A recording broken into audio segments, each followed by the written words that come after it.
औरंगाबाद के पूरी जनता का तहे दिल से शुक्रिया अदा करता हूँ कि उन्होंने हमारी एक आवाज़ के ऊपर इतनी ज़्यादा तादाद के अंदर उन्होंने हमें जो तायीद की और ये फ़ैसला किया कि हम आएंगे आपके इस आंदोलन के लिए, क्योंकि उन्हें ये मालूम है कि ये आंदोलन जो है उन्हीं के हक़ के लिए था, गरीबों के लिए था। और हमने ये जो मांगे रखी थी ये ऐसी जायज़ मांगे थी कि जिसको सरकार को भी समझ में आ रहा था कि बिल्कुल सही ये काम होना चाहिए। मैं अपने तौर से औरंगाबाद के जितने भी हमारे अधिकारी हैं, चाहे वो ज़िला कलेक्टर हो सुनील चौहान साहब हो, पुलिस कमिश्नर साहब हो, या म्यूनसिपल कमिश्नर साहब है, या डिविजनल कमिश्नर साहब है, ये सभी लोगों का मैं तहे दिल से शुक्रिया अदा करता हूँ कि उन्होंने ये फ़ैसला लिया है कि अब लॉकडाउन यहाँ पर नहीं रहेगा करके।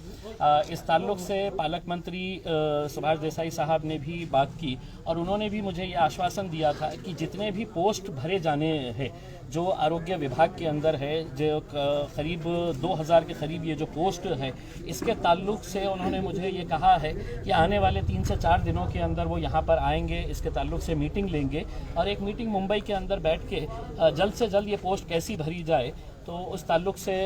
इसका फ़ैसला लिया जाएगा। तो मैं इन तमाम लोगों का शुक्रिया अदा करता हूं और साथ ही साथ अपने लोगों से ये कहना चाहूँगा, औरंगाबाद ज़िले के तमाम लोगों से ये कहना चाहूँगा कि अभी कोरोना पूरी तरह से गया नहीं है। हमारी सबकी ये जिम्मेदारी है कि हम कोरोना के अंदर जितने भी जो प्रिकॉशंस लेने चाहिए, चाहे वो मास्क पहनना हो या जो भी प्रिकॉशंस लेना है, ये जो फ़ैसला सरकार ने लिया है ये जानते हुए, प्रशासन ने ये जानते हुए कि हाँ यकीनन इसकी वजह से है तो गरीबों को नुकसान होगा, गरीबों के कारोबार के ऊपर इसका असर पड़ेगा, उनके खाने पीने की तकलीफ़ों का मसला आ जाएगा, तो उन्होंने इसको कैंसिल किया है। मैं इसका पूरे तहे दिल से शुक्रिया अदा करता हूँ, अपनी तमाम पूरी टीम का शुक्रिया अदा करता हूँ जिन्होंने दिन और रात मेहनत करके लोगों को ये समझाया था कि ये जो लड़ाई है ये किसी के ख़िलाफ़ नहीं थी, ये एक हमारा सिस्टम का फेलियर है। उस सिस्टम के फेलियर को बेहतर करने के लिए हमने ये लड़ाई लड़ी थी और ये लड़ाई के अंदर हमें कामयाबी मिली है। हम बहुत बहुत जीत किसकी हुई, मजलिस की हुई या जनता की जीत हुई? लेकिन ये मुद्दा कभी भी मजलिस का था ऐसा नहीं है। ये अलग बात है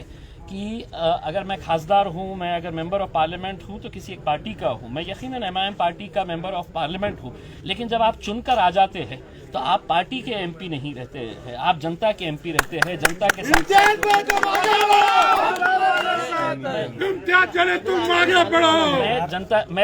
मैं जनता के लिए ये आवाज़ उठाया था और मुझे खुशी है कि इससे गरीब लोग बहुत ज़्यादा खुश होंगे क्योंकि उनकी तकलीफ़ें हमें देखी नहीं जा रही थी। अगला आदेश अगर मुख्यमंत्री साहब ने कहा कि कभी भी अगला आदेश आ सकता है, फिर देखिए अब उन्हें एक बात ये समझ में आ गई है कि अब लोग जो है वो आपसे सवाल कर रहे हैं, हम आपका पूरा साथ देंगे। हम ऐसा नहीं है कि हम एक अड़ियल रवैया अपनाएंगे और हम ये कहेंगे कि हम जो कह रहे हैं वो सही है, लेकिन अगर चर्चा करके, अगर बातचीत करके, अगर हर एक का, देखिए कोरोना को भगाना है तो सिर्फ प्रशासन में बैठे हुए लोगों की जिम्मेदारी नहीं है, ये तो जनता की है, लोक प्रतिनिधि की है, सबकी है। हम सब मिलकर इसके ताल्लुक से जो भी अच्छा फैसला रहेगा उसके अंदर हम लेंगे। लेकिन हमारी जो, और ख़ास तौर से मेरी जो प्रमुख मांगनी है जिसके लिए हम ये कर रहे थे, उसमें उन्होंने साफ कहा है कि हम अगले 3 दिनों के अंदर या मैक्सिमम 4 दिनों के अंदर इस ताल्लुक से यहीं पर औरंगाबाद के अंदर एक मीटिंग लेंगे। सुनील केंद्रेकर साहब हमारे जो डिविजनल कमिश्नर है, उन्होंने खुद ने मुझसे ये कहा, वो नांदेड़ जा रहे थे, उन्होंने कहा कि मुझे आने दीजिए, मैं आते ही इस ताल्लुक से आपके साथ एक मीटिंग करके हम जितने पोस्ट भरने के हैं वो पोस्ट भरने का काम करेंगे। और हम ये समझते हैं कि ये लड़ाई हमारी जो है सिर्फ लॉकडाउन हटाना नहीं था, आने वाले समय के अंदर अगर कोरोना थोड़ा बहुत रहता भी है तो लॉकडाउन की सूरत कभी भी पैदा नहीं। अच्छा, एक आखिरी सवाल सर मेरा, जैसे कि जिस तरह पार्टियों के कई लीडरों ने आपको समर्थन किया, आज मोर्चा तो जब कैंसिल ही हो गया है लॉकडाउन तो मोर्चा भी खत्म हो जाएगा, लेकिन उन लोगों को क्या संदेश देंगे जिन लोगों ने आपको समर्थन किया? नहीं, मैं तो तमाम लोगों का शुक्रिया अदा करना चाहूँगा कि देखिए मेरे पास जो लोग आए थे, अगर आप उन लोगों को देखेंगे, जैसा MPSC के एग्ज़ाम में बैठने वाले लड़के, ये सब ग्रामीण इलाकों से आते हैं। 11 तारीख के दिन उनका एग्ज़ाम है और वो जिस तड़प के साथ मेरे साथ पास आए और उन्होंने कहा कि साहब हमारा 11 तारीख, हम उसमें से कई बच्चे ऐसे थे जिनका वो लास्ट अटेम्प्ट था, आखिरी अटेम्प्ट था, उनकी ये थी कि साहब किसी तरह से हमारे को यहीं पे रहने दीजिए, हमारे जो कोचिंग क्लासेस है वो चलाने की हमारे को इजाज़त दीजिएगा करके। तो बहुत सारे मुद्दे हैं जिन जिन लोगों ने भी समर्थन दिया है और हमारा इसके अंदर तायीद की है, चाहे फिर वो हमारे सुमित खांबेकर हो मनसे के, या हमारे कन्नड़ के हमारे हर्षवर्धन जाधव साहब हो, या और दूसरे जितने भी संगठन के लोग हो, कई सारे दलित संगठनों ने इसके अंदर शामिल होने का फैसला किया था, कई सारे कारोबार करने वाले लोगों ने इसका फैसला लिया था कि हम इस मोर्चे के अंदर शामिल रहेंगे। मैं उन सब का धन्यवाद देता हूं और उनको ये कहूँगा कि आप अपने धंधे को अच्छे तरीके से चलाइए, लेकिन ये ख्याल रखिएगा कि कोरोना अभी गया नहीं है, तो कोरोना के जितने भी एहतियात करना है वो एहतियात करिए। कल आपका मोर्चा है क्या? नहीं, अब मोर्चे का सवाल नहीं है, क्योंकि अब जो हमारी मांग थी वो मांग है तो पूरी हुई है।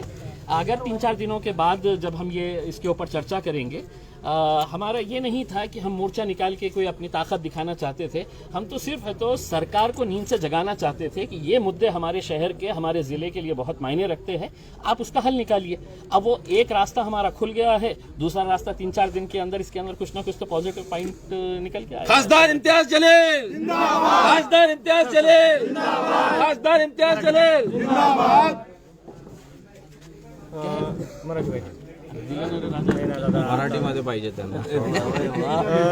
आज जिल्हाधिकाऱ्यांनी आता जाहीर केलं आहे की नाही का लॉकडाऊन जो आहे तो रद्द होणार आहे, याबाबत आपण आपली पहिली प्रतिक्रिया काय राहणार आहे? मी धन्यवाद देतो. औरंगाबाद जिल्ह्याचे आमचे जितके अधिकारी आहे ते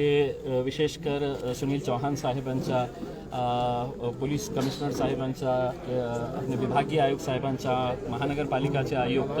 आणि rural superintendent Mokshada Patil madam यांच्या सगळ्यांचा मी धन्यवाद देतो त्यांना की